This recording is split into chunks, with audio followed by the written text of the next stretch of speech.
Olá, pessoal, tudo bem? Mais uma semana de aula, mais uma fase da disciplina de EAD 40% online. Então, nós estamos na disciplina de controle estatístico de processos. Eu quero, então, compartilhar os slides com vocês, para a gente começar a conversar sobre esse assunto. Eu vou trocar aqui a minha mesa digitalizadora, ótimo, já está no lugar. Então, eu vou compartilhar agora os slides com vocês. Vamos conversar um pouquinho sobre controle estatístico de processos. Já deve estar entrando os slides para vocês, espero que agora esteja entrando. Então, lembrando que cada disciplina tem 4 fases, né? E cada fase tem um certo número de aulas. Isso pode mudar de disciplina para disciplina, tá? Mas a gente está agora na fase 2. Em cada aula, eu vou mostrar, ou cada live, cada fase, eu vou mostrar quais são as aulas para vocês acompanharem direitinho junto ao material, tá? Lembrando que não se esqueçam que essa nossa conversa aqui é para tirar dúvidas, é para trazer algo a mais para vocês e assim por diante. Ela não substitui todo o ensino, o auto-ensino que vocês terão com o material que está lá no AVA, tá? Então, não se esqueçam de fazer o desafio, examinar o infográfico, ler o capítulo de livro, ver o vídeo das dicas do professor, o Saiba Mais e fazer todos os exercícios.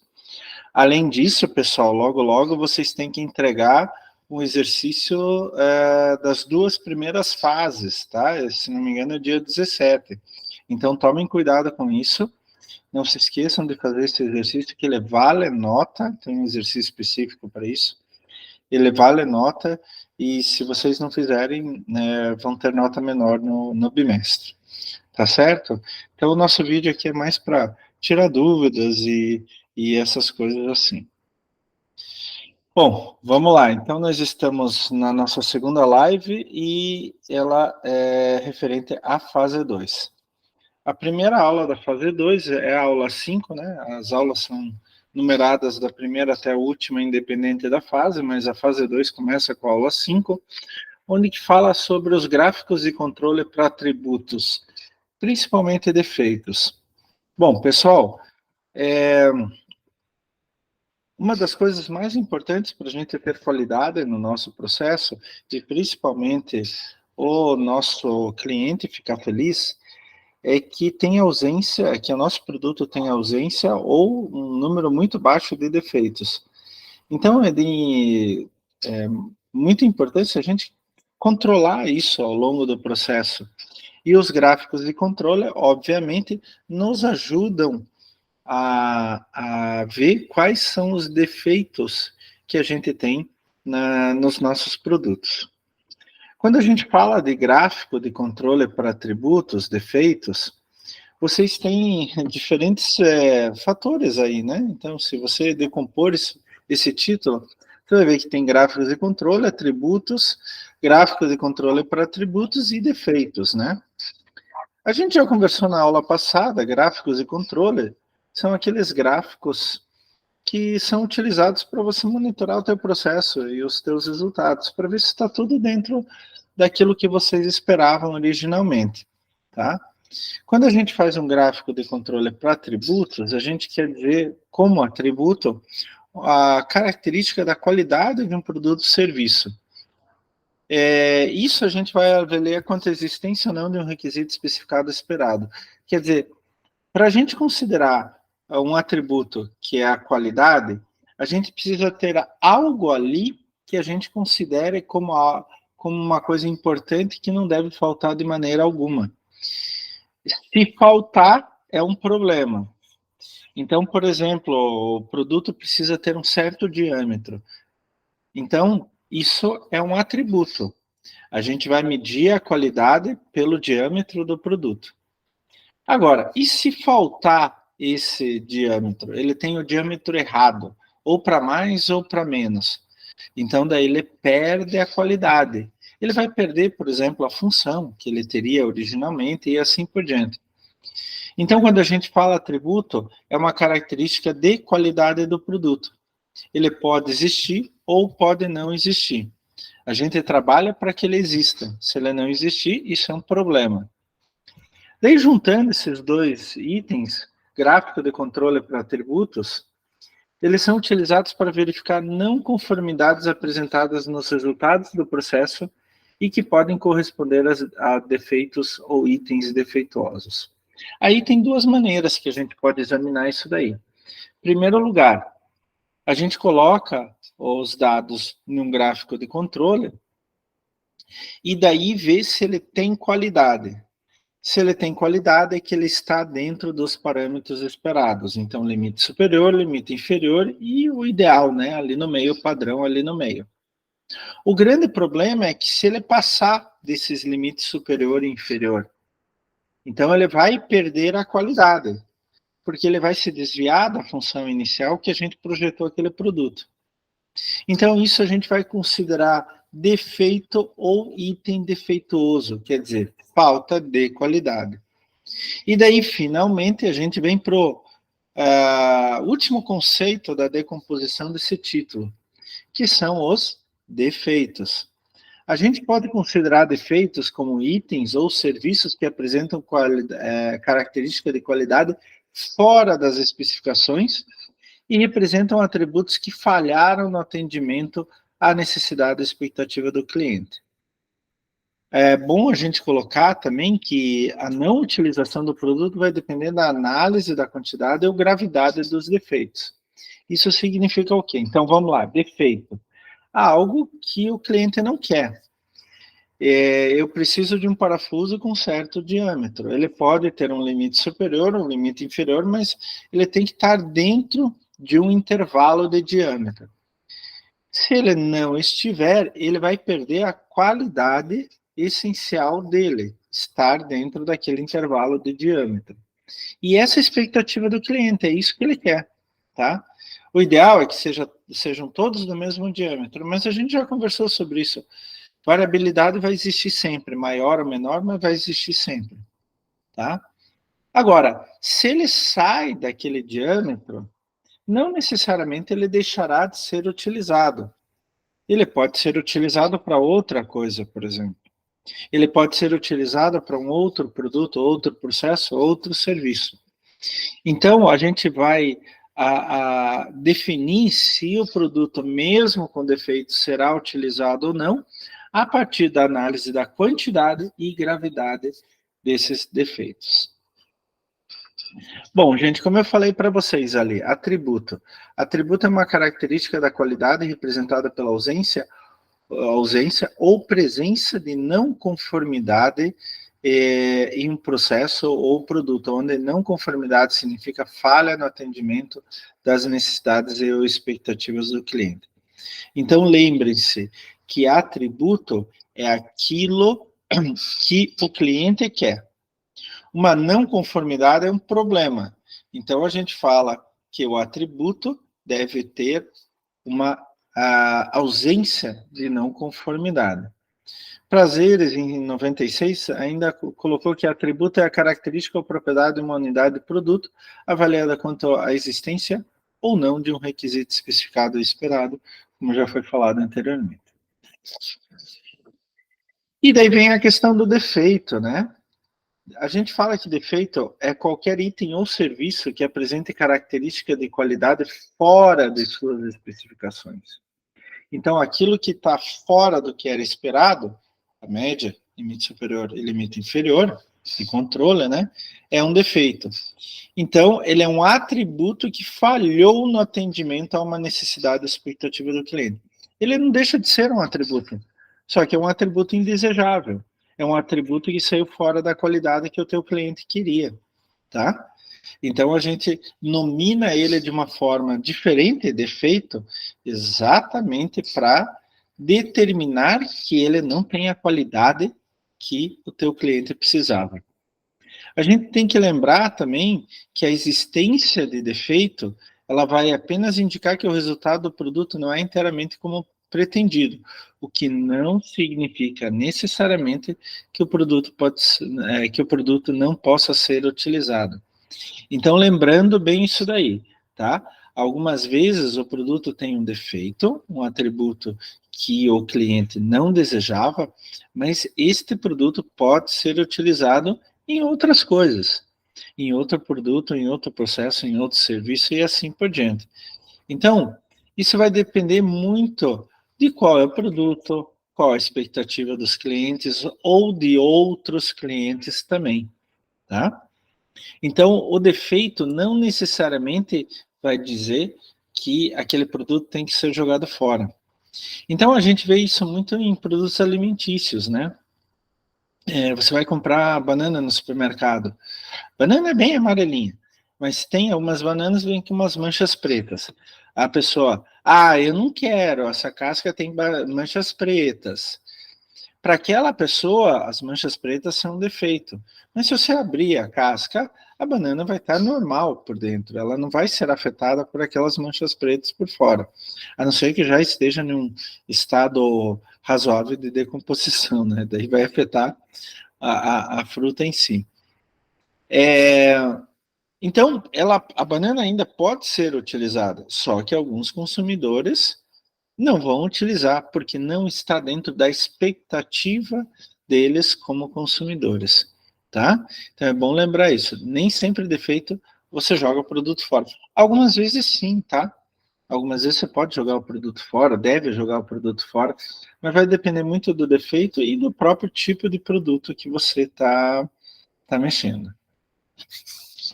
Agora, tem duas expressões que a gente tem que prestar muita atenção e que, como assim, como eu vou explicar para vocês, a gente tem que prestar muita atenção porque elas estão muito interligadas, mas são diferentes. Defeitos e itens defeituosos. Como eu falei para vocês, defeito corresponde a um desvio das especificações, mas não necessariamente significa que o item no qual ele se encontra não possa ser usado. Eu acho que vocês vão decorar isso daí, acho que nunca mais vai sair da cabeça de vocês, né? Então, é aquilo que saiu fora da média, que foi do padrão que foi colocado, limite superior e limite inferior. Agora, item defeituoso é aquele produto que contém defeitos, tá? Então, eu tenho um parafuso com um diâmetro fora do limite. Qual que é o defeito? É o diâmetro fora do limite. Não é o parafuso. O parafuso é o item defeituoso. Então, eu tenho um item defeituoso, o parafuso que tem um defeito. Ele está fora do diâmetro especificado.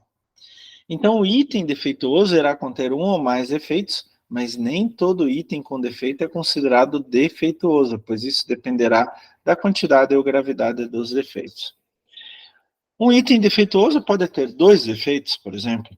Então, o parafuso, ele está fora do diâmetro especificado e está fora do comprimento especificado. Então, ele tem dois defeitos.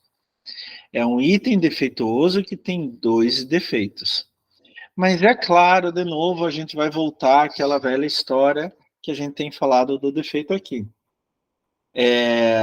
O defeito não significa que você vai jogar o produto fora, tá? Pode ser usado em outra coisa, mesmo produtos com defeitos maiores e com maior número de defeitos também. Então tem que prestar bem atenção nisso. E a gente pode usar, então, gráficos de controle para atributos e defeitos dentro do controle estatístico de processos, tá? Principalmente em dois casos, quando os defeitos estão distribuídos em um fluxo mais ou menos contínuo de algum produto, em que seria possível definir o número médio de defeitos. E quando defeitos de diferentes tipos e origens podem ser encontrados na unidade amostral. O que significa isso? Então, primeiro item, quando os defeitos estão distribuídos em um fluxo mais ou menos contínuo de algum produto. Então, aquele produto sempre vai ter defeitos, para cima, para baixo, de um modo ou de outro, mas sempre vai ter defeitos. Isso pode se dar, por exemplo, a um problema no maquinário da tua empresa, lá, que ele sempre vai fazer o mesmo erro, ou erros parecidos, tá? Daí você pode ver o número médio de defeitos dentro de uma unidade amostral qualquer. Agora, eu posso ter outro caso de defeitos, né? Que daí o gráfico de controle para atributos e defeitos também, de repente, pode mostrar para a gente. E origens. Um parafuso tem um defeito, outro parafuso tem outro defeito, outro parafuso tem outro defeito. É claro, gente, totalmente diferente, né? A gente vai tratar esses dois casos de maneira totalmente diferente.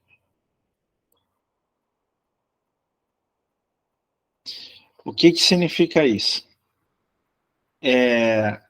Quando eu tenho o mesmo defeito ao longo do processo de produção, e eu constato isso num gráfico de controle, é muito mais fácil você arrumar a origem do defeito. Principalmente encontrar a origem do defeito. Então, por exemplo, você vai lá na máquina que determina o diâmetro do parafuso e recalibra a máquina, alguma coisa nesse sentido, tá? Agora, quando eu tenho defeitos de diferentes tipos e origens, aí é um problema. Aí é um problema extremamente sério. Por que isso? Porque pontos no processo de produção. Algumas vezes é muito difícil descobrir de onde vem cada.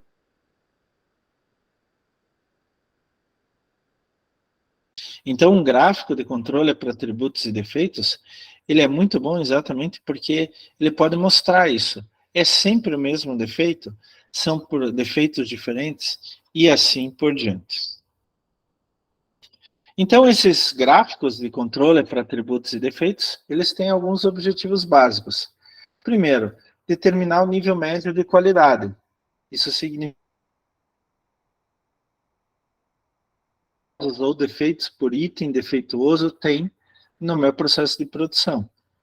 E daí eu vou ver se, na média, o meu processo de produção está muito ruim ou não. Segundo, alertar sobre mudanças no nível médio de qualidade. Eu estou indo em certo sentido, de repente, pum, sobe ou desce lá embaixo. E isso reflete também na qualidade do produto, né? Então, a partir da determinação do nível médio, sobre mudanças no nível médio de qualidade, eu posso melhorar a qualidade dos meus produtos. É claro, gente, que quanto mais defeitos, mais itens defeituosos, ou mais defeitos por itens defeituosos eu tenho, pior é minha operação. Concordam comigo? Então, eu posso avaliar também a performance operacional do meu processo lá, do meu processo de produção. Porque se eu encontro muitos defeitos, opa, já levanta a orelha aí. Pô, tem alguma coisa de errado aí, gente. Alguma coisa muito séria está acontecendo. Então, a gente precisa tomar cuidado com isso. Também eles são usados para indicação de áreas para aplicação dos gráficos de controle para variáveis e, finalmente, para o fornecimento de informação para aceitação de lotes. Isso significa o quê? Aqueles lotes que eu estou trabalhando estão corretos ou não estão corretos? Eu posso vender eles ou não? Normalmente, a grande, gigantesca maioria das empresas ela produz por lotes e ela faz a identificação correta desses lotes, inclusive de modo a poder rastrear. Então, se tem um produto que começa a sair com defeito, ele pode voltar, inclusive no proprietário daquele produto, para recolher aquilo, né, chamar de volta para consertar. É o caso típico de carro, por exemplo, né? Então, você acha que um lote da bomba de gasolina veio com defeito da fábrica de bomba de gasolina, mas já foi instalado, os carros já foram vendidos. Então, a gente sabe aonde que aquele lote de bombas de gasolina foram instalados, em quais carros, a identificação deles, e eu posso chamar os carros de volta para trocar aquelas bombas de gasolina. Mas isso é porque eu faço o controle por lotes. Eu faço controle de qualidade por lotes. Controle para atributos e defeitos por lotes. Se eu não fizer por lote, fica muito difícil daí. A mesma coisa para você liberar a lote para venda, né? Você só vai liberar o lote para venda depois que fizer uma série de controles, pode ser durante o processo de produção, daí tem os gráficos de controle, ou pode ser análises posteriores quando o produto já está acabado. Então, são diferentes objetivos que a gente pode utilizar, onde a gente pode utilizar os gráficos de controle para atributos e defeitos. Pessoal, é obrigatório fazer isso tudo? Não, mas é uma ferramenta muito, muito, muito boa, tá? Vale a pena mesmo. Aqui vocês podem ver, deixa eu pegar aqui agora minha caneta, eu acho que eu vou até fazer uma cor diferente aqui, experimentar. Uma cor mais clarinha, vamos ver se dá certo. Olha, dá certo sim. Deixa eu só aumentar a espessura. Então, aqui é uma carta para número de defeitos, a chamada carta C, tá? Então, aqui eu tenho o número de defeitos. Por exemplo, a gente viu que em outras cartas de controle, eu posso fazer o diâmetro. Então, esse é o diâmetro padrão, esse é o limite superior, e esse é o limite inferior de diâmetros. Mas eu posso fazer isso para defeitos também, né? Então, assim, o número médio de defeitos é 5, eu posso aceitar até 13, e o limite mínimo, óbvio, vai ser 0. Não tem como ser negativo. Você não tem defeito negativo, né? Então, aqui eu posso ver o número de defeitos, por exemplo, por produto, né? Aqui está o número de série de cada produto. Então, eu posso ver, olha, aqui já saiu, entrou, tem muitos defeitos, aqui também, aqui também. Qual que é o ideal? O padrão é 5. Então, eu posso considerar que, em média, os produtos, nesse caso específico aqui, tem 5 defeitos. Qual que é o ideal? O ideal é 0, mínimo, né? Mas quase nenhum caso aqui deu, ó, bem pouquinho. Aqui teve mais um próximo de 0 também. Mas eu coloco aqui o padrão é 5. E eu aceito até 13. Né? Aqui, ó, tá 13. Eu aceito até 13. Mas o que? Isso é complicado. Então, eu posso pegar esses produtos desse número de série aqui, desse número de série e desse número de série. Olha, esses daqui voltam, não passaram pelo controle de qualidade, ou eu vou consertar ou vou jogar fora. Tá? E aqui a carta, deixa eu pegar de novo a caneta, e aqui a carta controle do número de defeitos por unidade, então essa é chamada carta U.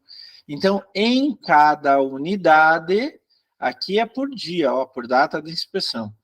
Em cada unidade, eu posso ter o padrão é 1,24 defeitos, em média, né? Aqui é sempre uma média, não é um número inteiro, né? Em média, eu posso ter 1,4 defeitos. O limite inferior seria 0, o ideal seria 0, né? Mas eles colocaram aqui como 0,74. 0,74 defeitos. É mais ou menos, não, acho que aqui é. E aqui o limite superior é 0,74 para cima. Então, o que eles fizeram? 0,74 para baixo, 0,74 para cima. Então, aqui vai ficar 2 e pouco, na verdade, e aqui 0,70 e pouco, mais ou menos isso, né? Tudo entrou dentro do permitido, limite superior, limite inferior, aqui é a média aceitável, tá? Agora, se no dia um sai aqui em cima, o que acontece? Este dia, esse lote desse dia aqui, eu vou ter que recusar, eu não vou poder liberar para venda. Então, são coisas assim que você pode usar a carta de controle como controle de qualidade, uma ferramenta importante de controle de qualidade na tua empresa. Bom, gente, tem outro tipo de carta de controle, que é o chamado gráfico de somas acumuladas. Tem um nome estranho, CUSUM, CUSUM, né? Ele é a fase... aqui não ficou... mas aqui é deixa eu escrever aqui. Fase 2, aula 6. Vou pegar de novo aqui o amarelo. Então, o CUSUM, ele quer alertar o caso onde que eu tenho acúmulo de pequenas variações. E daí eu tenho que prestar muita atenção nisso. Vamos imaginar o seguinte: você é caixa de um supermercado. Você finaliza no final do teu turno o teu caixa e falta R$1. Mas R$1 é pouco. No dia seguinte falta R$1,50. Mas R$1,50 é pouco. No terceiro dia falta 80 centavos. E assim vai. No final do ano, o teu caixa tem mais de R$300 faltando. Então, cada dia tem uma variação muito pequena. Não vai fazer diferença no dia. R$1 no dia, provavelmente você vendeu, sei lá, 10 mil reais. R$1 no dia não vai fazer diferença. O problema é quando você acumula isso ao longo do tempo. Então, isso é muito importante a gente ver também no processo de produção. E isso que a gente chama o gráfico de somas acumuladas. Eu coloquei um exemplo aqui, lá do AVA, a importância das grandes variações. Imagine que no contexto das finanças de uma empresa, os custos e as despesas envolvidos na fabricação de determinado produto tenham sido um pouco acima do previsto. O preço da matéria-prima foi um pouco maior. Estava 2% maior. O gasto com energia elétrica foi um pouco maior do que o previsto. O custo da mão de obra foi um pouco maior do que o previsto. Se eu analisar esses números de forma isolada, a diferença entre o previsto e a realidade parecia pequeno, e o realizado, perdão, parecia pequeno. Porém, quando o gerente financeiro juntou todos os valores, percebeu que eles haviam comprometido significativamente o fluxo de caixa e os resultados da empresa. Então, é o caso. No final do dia, você fecha o teu caixa no supermercado, deu R$1 de diferença. No segundo dia, R$1,50. No terceiro dia, 90 centavos. No quarto dia, R$2. E assim por diante. Aquela variação, aquela variaçãozinha, aquela diferençazinha, em cada dia, não pareceu muito. O problema é quando ela acumulou. Aqui, por exemplo, eu vou comprar matéria-prima. Um pouco mais cara do que eu previa. Tudo bem, não tem problema. Eu vou pagar a conta de luz. Opa, um pouco mais caro do que eu previa. Não tem problema. Eu vou pagar a conta de água, né? O que ele falou? O custo da mão de obra. Poxa vida, subiu 3%.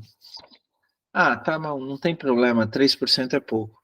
Mas quando sobe a matéria-prima, a energia e a mão de obra tudo junto, e você coloca isso no preço final do teu, ou no custo final do teu produto, você vai ver que o custo subiu bastante.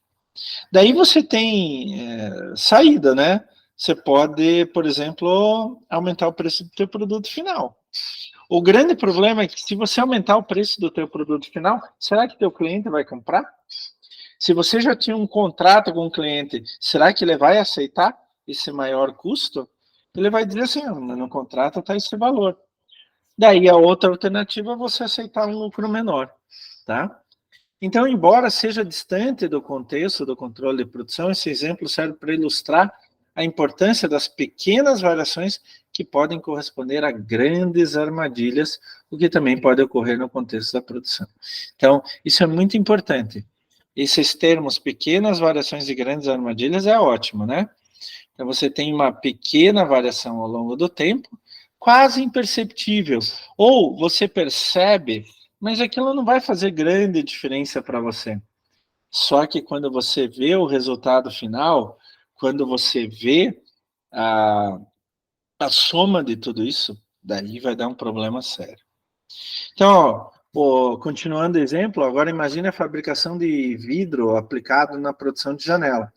Esse vidro deve apresentar uma certa estrutura para poder ser encaixado no caixilho da janela. Então, ele é chamado valor-alvo.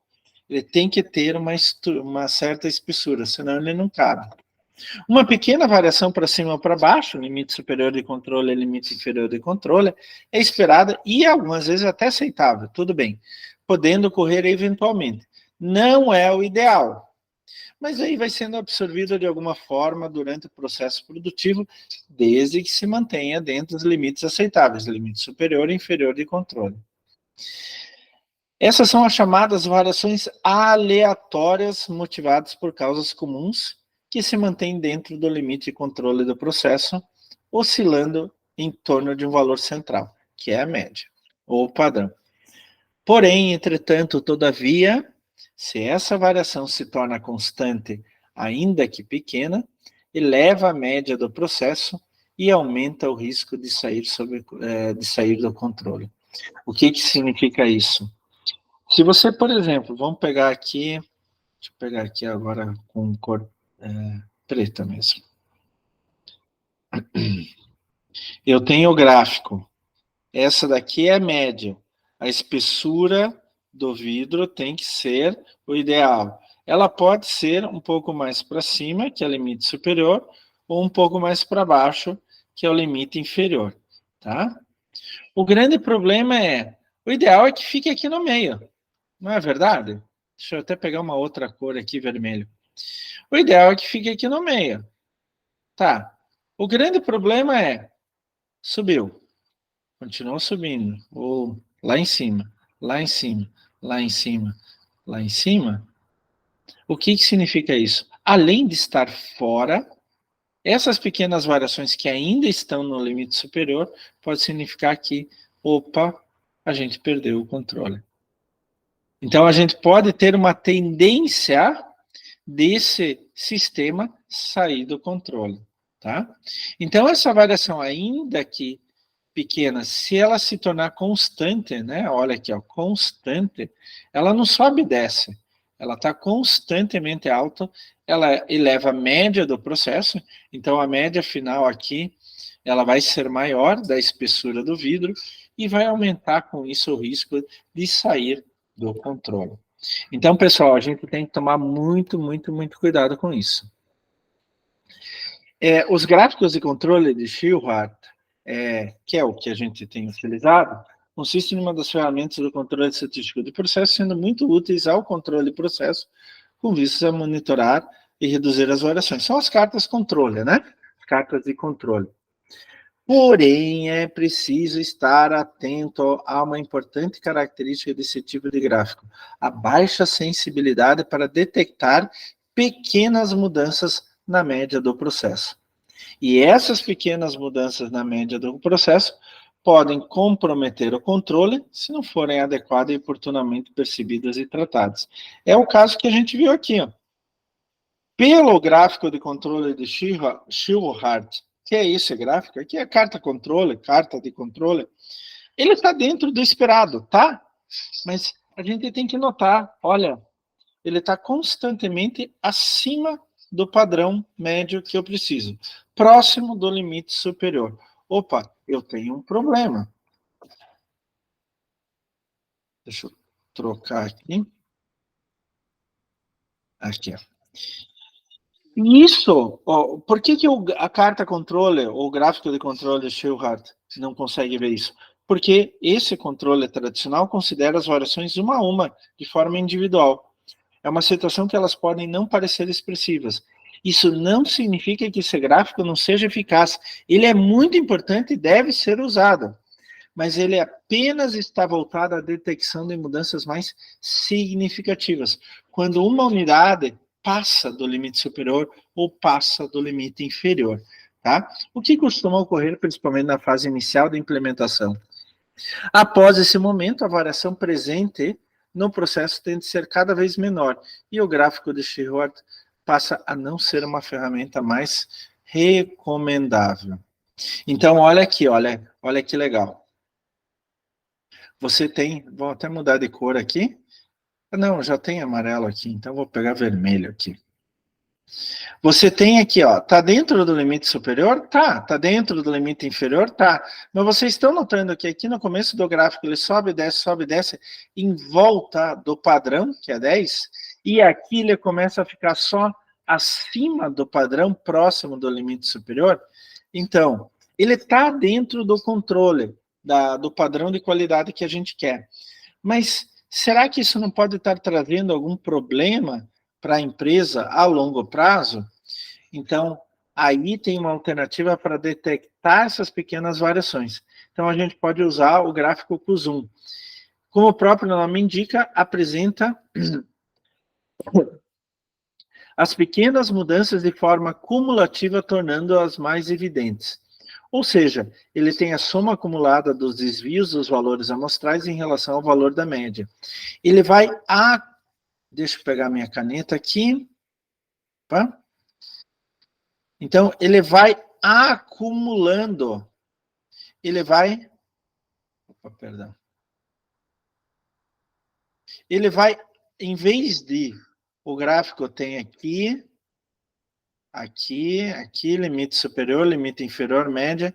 Em vez de ele ficar assim, subindo e descendo, ele vai acumulando os defeitos, por exemplo, as variações, tá? Isso torna mais sensível, é possível ver essas pequenas variações, diferenciando da carta controle, o gráfico de Shewhart normal. E aqui é o exemplo Deixa eu pegar minha caneta de novo aqui, vou pegar até a cor vermelha aqui, pessoal. Então, esse é o exemplo do que acontece num gráfico com zoom.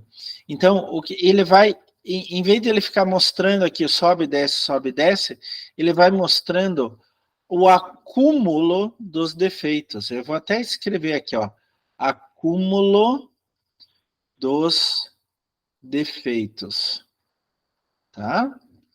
E essa diferença do gráfico com zoom, é claro que vai depender do que você quer no dia a dia da tua empresa, se isso é importante ou não é importante, etc. Mas eu diria que é importante usar, porque, assim, a gente se acostuma a ter defeitos, se eles estão dentro do limite superior e limite inferior. Aqui eu já não estou vendo o limite superior e inferior, tá? Não estou vendo isso. A gente se acostuma a ter defeitos, se eles estão dentro do limite superior e inferior. Qual que é o problema? Como a gente se acostuma, a gente não dá muita importância para isso, a gente vai começando a ver que vai sair cada vez mais defeito. Ainda está dentro do limite superior, mas vai saindo cada vez mais defeito, mais defeito, mais defeito, mais defeito. Daqui a pouco isso pode levar a um estouro do controle do processo. Então, o gráfico com zoom, ele mostra exatamente isso. Então, vocês conseguem perceber com muito mais clareza, agilidade, a mudança ocorrida no processo. Gente, tem um modo de calcular o gráfico com zoom, tem no material de vocês, tá? Ele tem 5 passos básicos, né? Você primeiro vai apurar a constante K, que é um valor de referência, o intervalo de decisão H, depois as estatísticas necessárias para a elaboração do gráfico, vai plotar os valores apurados, analisar os dados e o gráfico correspondente, e se o gráfico, por acaso, estiver fora de controle, vocês vão estimar uma nova média e para ver se entra dentro daquilo que vocês precisam. Mas no material de vocês tem isso mostrado muito, muito bem, muito detalhado, tá?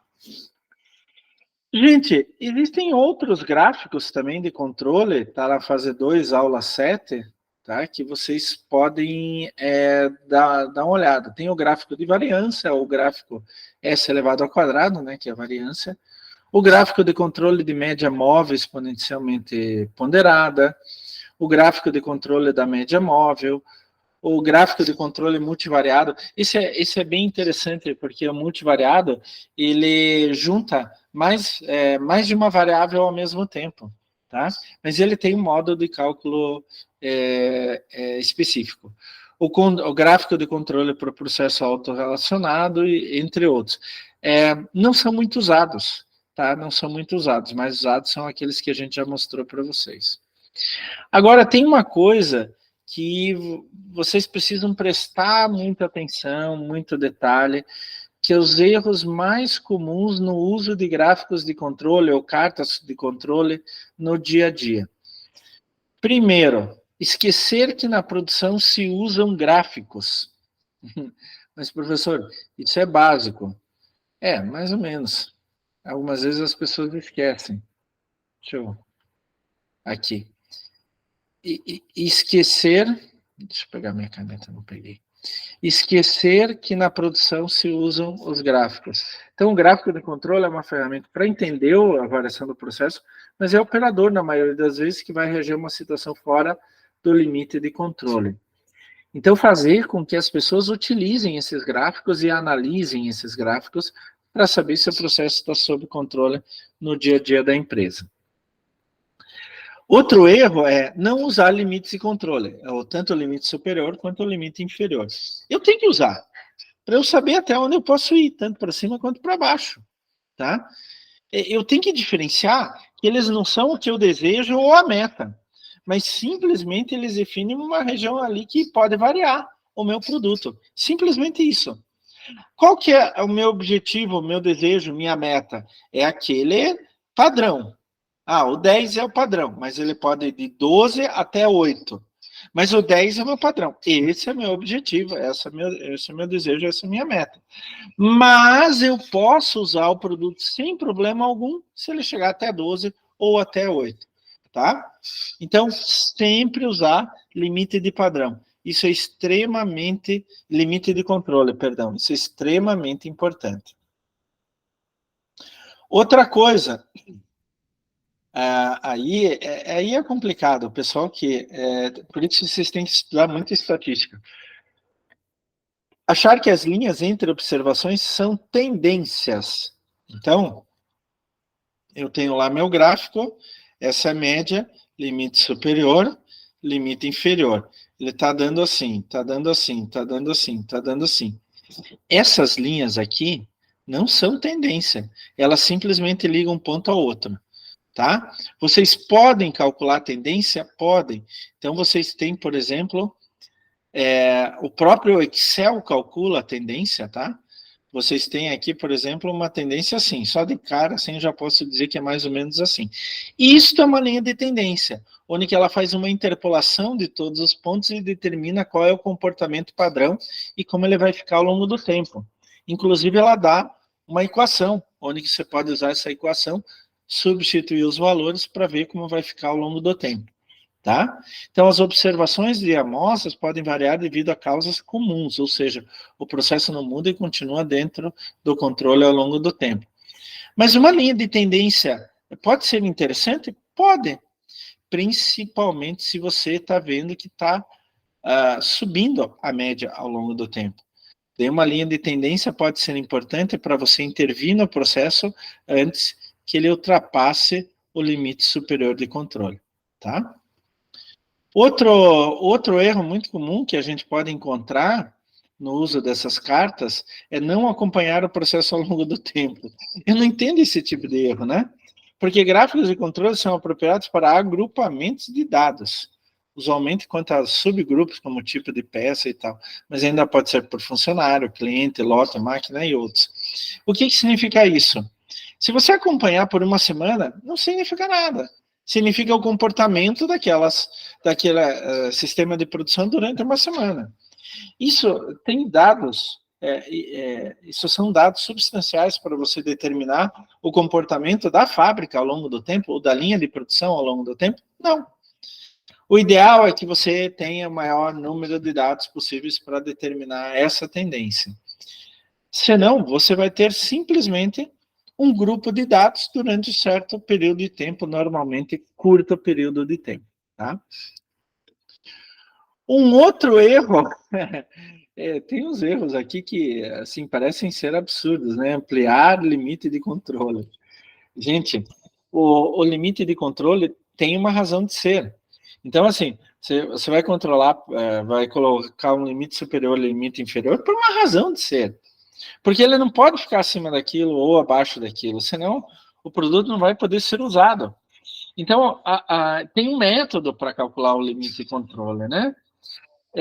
Quando eu tenho limites estreitos, o limite superior e o limite inferior são estreitos, né, próximos do ideal, indica que aquele produto pode variar só muito pouco. Se ele variar muito, ele não pode ser utilizado. Então é o seguinte, professor, eu não estou conseguindo controlar direito. Sabe o que eu vou fazer? Vou ampliar o limite de controle, tanto para cima quanto para baixo. Cara, daí você vai estragar o teu produto, né? Então, os limites não devem ser ampliados, mas apenas revisados se suspeitar de variáveis autocorrelacionadas. Variável autocorrelacionada é aquela que uma variável ela vai influenciar outra variável.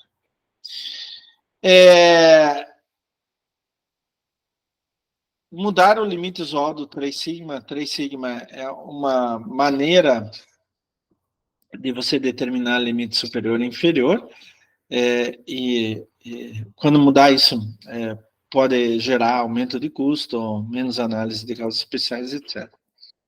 Não atentar a causas especiais. Algumas vezes acontecem coisas que são muito pontuais, acontecem por uma questão específica ou num momento específico, por causa de uma pessoa específica. Essas são as causas especiais, tá? Isso não acontece sempre. Não é uma causa que vai ocorrer ao longo do tempo, só aconteceu naquele momento. O funcionário estava cansado e dormiu aqueles 5 minutos. Daí ele voltou a ficar atento, sei lá, no outro dia estava atento, dormiu bem durante a noite, no outro dia estava atento, e coisas assim. Então, só aconteceu naquele instante, tá? Normalmente, nas empresas, eles tendem a relevar isso para lá, pô, tudo bem, aconteceu ali, mas você tem que tomar cuidado com isso. E, principalmente, acreditar que toda causa especial é ruim, né? Gente, algumas vezes acontece, simplesmente acontece. E alguma causa especial pode ser até boa para o processo, mas vai depender muito da causa.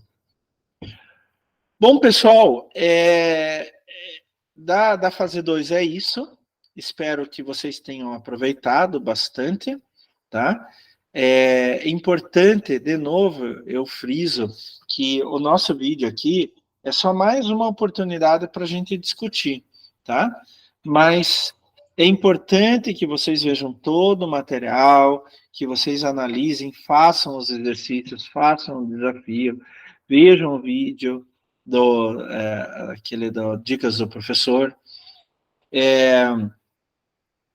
Ali tem Saiba Mais também, onde que traz mais coisas para vocês interpretarem, para vocês estudarem e etc. E lembrem-se, pessoal, sempre vocês podem aprender mais, mais e mais, tá bom? Isso só depende de vocês. Tá certo, pessoal? Deixa eu interromper o compartilhamento.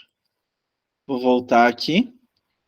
É isso. Então, por hoje é só.